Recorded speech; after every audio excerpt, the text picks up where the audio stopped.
Hello viewers, আমরা যারা টাইপিংয়ের পরীক্ষা দিচ্ছি এবং অ্যাডভান্স এক্সেলের পরীক্ষা দিচ্ছি, তো এই পরীক্ষার যে প্রসিডিওর সেটা আমি একবার দেখাচ্ছি। আপনারা পুরো প্রসিডিওরটা একবার দেখুন, ঠিক আছে? তাহলে আপনাদের পরীক্ষা দিতে অনেকটাই সুবিধা হবে। তো দেখে নেব, আমরা ক্রোম ব্রাউজারটা ওপেন করে রেখেছি। এখানে আমি লিখছি হুইবক্স.com, হুইবক্স.com দুটো স্ল্যাশ দিয়ে HPECOC দিয়ে এন্টার। তো এরকম একটা ইন্টারফেস খুলে যাবে। তো ফার্স্ট আমাদেরকে রেজিস্ট্রেশন করতে হবে। ধরুন আমি এখানে রেজিস্টার হেয়ারে ক্লিক করে দিচ্ছি। এখানে একটা ইমেল আইডি তৈরি করতে হবে। ধরুন সৌরভ ঘোষ। তো আমি দিলাম ধরুন কি সৌরভ ঘোষ @msyctc.com। পাসওয়ার্ড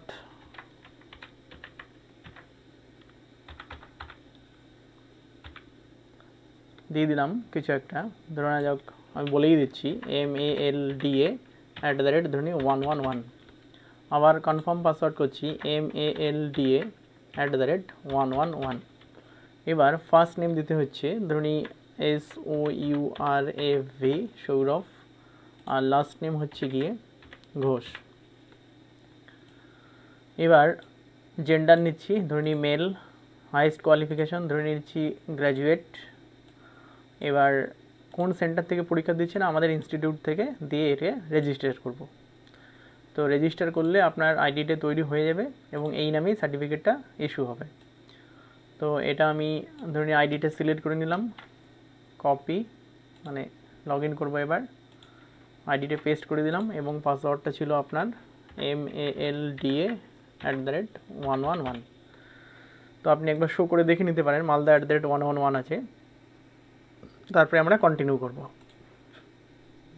তো কন্টিনিউ করলে দেখে নেব এরকম আপনার ইন্টারফেসটা খুলে যাবে এবং আপনি এখানে ডান দিকে নাম দেখতে পাচ্ছেন সৌরভ ঘোষ, ঠিক আছে? তারপরে নামটা ঠিক আছে কিনা এখান থেকে আমরা দেখে নিতে পারবো এবং কি পরীক্ষা দিচ্ছি, টাইপিং টেস্ট দিচ্ছি নাকি অ্যাডভান্স এক্সেল দিচ্ছি। এখানে প্রচুর অপশন আছে, যে কোনোটাই আমরা দিতে পারি। তো প্রত্যেকটার জন্য আমাদেরকে একটা ভাউচার কোড দিতে হবে, ঠিক আছে? তো আজকে আমি টাইপিংটা দেখাচ্ছি। তো টাইপিং টেস্টে ক্লিক করলে এখানে আমাকে একটা ভাউচার কোড দিতে হবে এবং সেটা ক্যাপিটাল লেটারে, ধরুন কি ZXCV দিয়ে 0122/9569, ঠিক আছে? দিয়ে এখানে একটা অর্ডার আইডি দিতে হবে। এটা সেন্টারের পোটেনশিয়াল 1 2 3 4 5 6 7 8, আমি কোডিংটা বললাম না, ঠিক আছে? এখানে দিয়ে দিলাম, দিয়ে সাবমিট করব। তো যখন আমরা দিয়ে এটাকে সাবমিট করব, তো আপনার সামনে টাইপিংয়ের যে কোশ্চেন পেপার আছে সেটা চলে আসবে, ঠিক আছে? তো আমি সাবমিট করে দিলাম, আর সাবমিট করার পরেই আপনাদের সামনে এই ইন্টারফেসটা খুলে যাবে, ঠিক আছে? তো দেখে নেওয়া যাক, যদি কেউ একবার পরীক্ষা চলাকালীন এরকম বাইরের কোনো ট্যাবে ক্লিক করে তাহলে কিন্তু এরকম ওয়ার্নিং দেবে এবং টাইপিংয়ের ক্ষেত্রে 5বার ওয়ার্নিং দেবে। এবং আমরা যখন অ্যাডভান্স এক্সেলের পরীক্ষা দেবো এবং CIT এর পরীক্ষা দেবো তখন কিন্তু ওয়ার্নিংটা 5বার নয় 3বার হবে। তো আপনাকে এরকম 5বার ওয়ার্নিং দিয়ে অটোমেটিক্যালি এটা সাবমিট হয়ে যাবে, ঠিক আছে? তো কি টাইপ করতে হবে সেটা একবার আমি দেখাচ্ছি আপনাদের সামনে। দেখে নেবো এখানে টাইপিং দেখে দেখে করা হচ্ছে, ঠিক আছে? তো যদি এরকম দেখুন, একটু আগে আপনার একটা ইন্টারফেস ডান দিকে চলে আসলো, এটা কিন্তু একটা নোটিফিকেশন। তো আমরা টাইপিংটা দেখে দেখে লিখবে, যে উপরের প্যারাগ্রাফটা এখানে দেখে দেখে লিখছি এবং আর আমার 54 সেকেন্ড বাকি আছে, ঠিক আছে? এই পুরো প্যারাগ্রাফটা আমাকে 10 মিনিট টাইম দেবে, 10 মিনিট ধরে লিখতে হবে। তো কি কি লিখতে হবে সেটা আমি আপনাদেরকে দেখাচ্ছি একটু পরে, পুরো লেখাটা শেষ হয়ে যাক।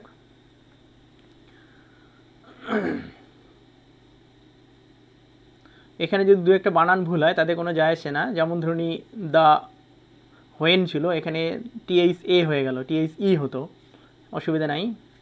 তো এক দুটো বানান ভুল হলে কোনো যায় আসে না, আমরা পরে রেজাল্টের সময় সেটা পেয়ে যাব। আর 24 সেকেন্ড 23 সেকেন্ড।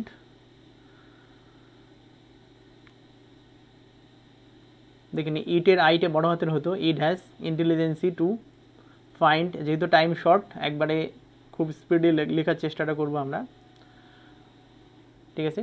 মোটামুটি কমপ্লিট হয়ে গেল, আর কিন্তু আমাকে লিখতে দেবে না, টাইম আউট হয়ে গেল, ঠিক আছে? তো এবার দেখে নেওয়া যাক, আমাকে এরকম এই যে দেখিনি কোশ্চেন প্যানেল লেখা আছে 1 2 3, প্রত্যেকটাই আপনি টাইমিং পাবেন হচ্ছে গিয়ে 10 মিনিট করে। টোটাল টাইম আমার 45 মিনিট থাকবে এবং আমি এই প্যারাগ্রাফটা প্রত্যেকটাই 10 মিনিট করে টাইপ করতে পারবো, ঠিক আছে? তো ফার্স্ট প্যারাগ্রাফটা আমি দেখাচ্ছি কি আছে না, এই হচ্ছে আমার ফার্স্ট প্যারাগ্রাফটা, যেটা এখানে কত দেখাচ্ছে দেখিনি, কোশ্চেন নাম্বার 3।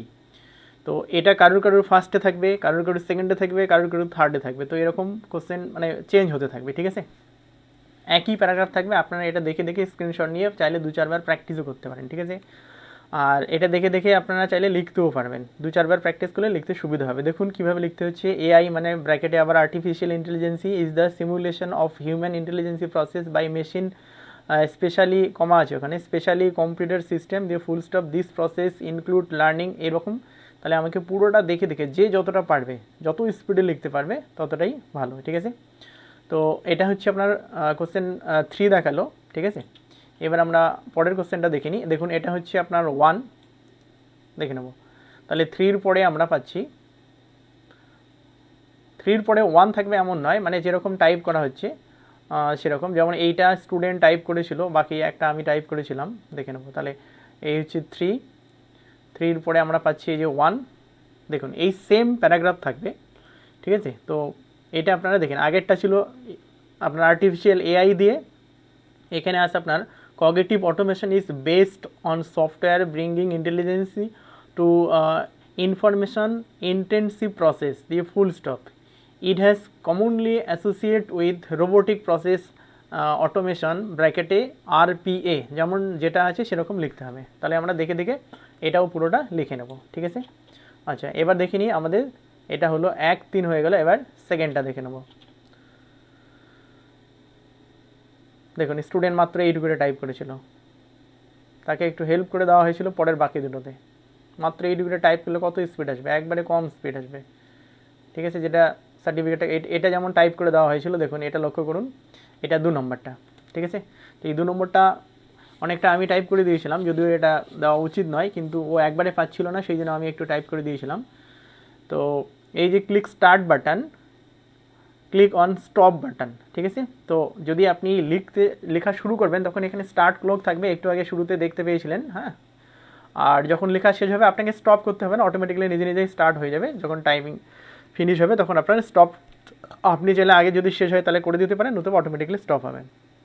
তো এই 3টে প্যারাগ্রাফ আমরা ঠিকঠাকভাবে দেখে নিয়ে টাইপ করব একদম পুরোটা। If you work with information the amount of data and document available to you, তাহলে আমি 3টেরে ফার্স্ট লাইনটা করে পড়ে দেখিয়েছি আপনাদেরকে, ঠিক আছে। তো এখান থেকে কতটা লেখা হয়েছে একবার দেখাচ্ছি। দেখুন এটা প্রায় অনেকটাই লেখা হয়ে গেছিলো, কিন্তু যেহেতু ও প্রথমটা একবারে মাত্র 2টো লাইন লিখেছে, সেই জন্য ওর এখানে আমরা দেখবো এখন সাবমিট করব আমি একটু পরে। তো সাবমিট করলে আপনারা দেখতে পাবেন সার্টিফিকেটটা ঠিক কীভাবে হবে এবং কত স্পিড ওর বেরোলো, ঠিক আছে। তো দেখিনি আমি এই যে এন্ড টেক্সট যে বাটনটা আছে আবার একবার দেখাচ্ছি আপনাদেরকে, ঠিক আছে। এই যে এন্ড টেক্সট, এই এন্ড টেক্সট বাটনটাতে ক্লিক করলে এরকম সাবমিট অপশন দেবে। তো ইয়েস সাবমিট যদি আমরা করি তাহলে এখনই ওর সার্টিফিকেটটা জেনারেট হবে, মানে কি প্রিন্ট আউট আসবে না, কিন্তু আপনি স্ক্রিনে দেখতে পাবেন। এটা চাইলে মোবাইলে আপনি ছবি তুলেও নিতে পারেন, ঠিক আছে। তো দেখিনি ওর স্পিড কত, সাবমিট করে দেওয়া হলো, দেখে নেব। তো এই হচ্ছে ওর রেজাল্ট বেরোলো। আমি লগ ইন করেছিলাম একজনের নাম দিয়ে, কিন্তু এখানে কেয়া মণ্ডল এক্সাম দিয়েছিল, সেটা আমি অ্যাকচুয়ালি ভাউচার কোড দিতে গেলে টাকার দরকার, মানে কি এক একটা ভাউচার কোডে প্রাইস আছে, তো আমি ওটা দিইনি। দেখিনি স্টুডেন্ট যখন টাইপ করেছিল ও মাত্র করেছিল এখানে 6.90, তার মধ্যে একুরেসি হচ্ছে 12% আর স্কোর করেছে 1.06। সেকেন্ডটা অনেকটা আমি টাইপ করে দিয়েছিলাম, থার্ডটাও কিছুটা করেছিল, আমি কিছুটা করেছিলাম। ওর ওভারঅল স্কোর দেখাচ্ছে 19.39। এটা হচ্ছে যদি অ্যাটলিস্ট 20 থাকে তাহলে ভালো, এই যে ওয়ার্ড পার মিনিট, ঠিক আছে। আচ্ছা আমি এবার আরেকজন স্টুডেন্ট পরীক্ষা দিয়েছিল, তার সার্টিফিকেটটাও দেখাচ্ছি, দেখে নেবো একবার, ঠিক আছে।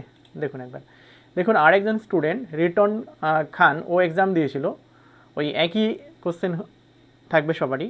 তো কোশ্চেন নাম্বার 1, 2, 3 দেখুন টোটাল 215টা ওয়ার্ড আছে, তার মধ্যে 215টাই ও টাইপ করেছে, 230টার মধ্যে 230টাই করেছে, 202টোর মধ্যে 202টোই করেছে।